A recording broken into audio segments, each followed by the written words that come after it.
سال 1971 میں برٹش سے آزادی ملنے کے بعد اس دیش نے ترقی کی ایسی راہ پکڑی کہ کبھی پیچھے مڑ کر نہیں دیکھا۔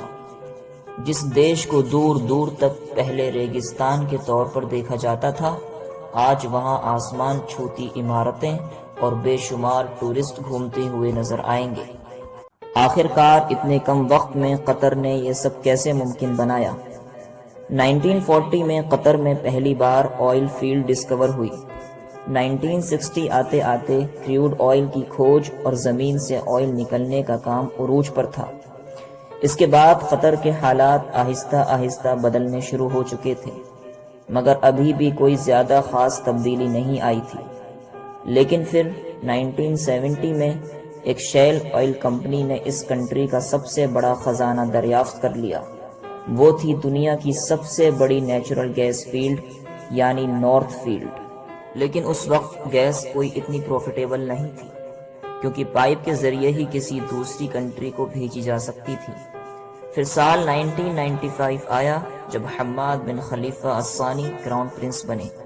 شیخ حماد کا ایک ہی فوکس تھا اور وہ تھا گیس۔ حماد بن خلیفہ یہ جانتے تھے کہ قطر کی تقدیر گیس ہی بدل سکتی ہے، اس لیے شیخ حماد نے ایک بہت ہی ریئر ٹیکنالوجی گیس لیکویڈیفیکیشن میں انویسٹ کیا۔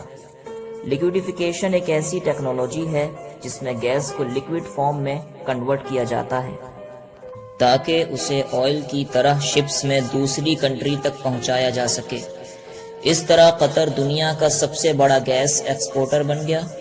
قطر سے گیس امپورٹ کرنے والے India, China, Japan, south Korea دیش شامل ہیں۔ اس طرح قطر میں ملینز آف ڈالر آنے شروع ہو گئے۔ قطر اس پیسے کو دنیا کے الگ الگ دیش میں انویسٹ کرتا ہے۔ یہی وجہ ہے جو قطر کو باقی عرب دیشوں سے زیادہ امیر بناتا ہے۔ دنیا کی بڑی بڑی کمپنی میں قطر کی حصہ داری ہے۔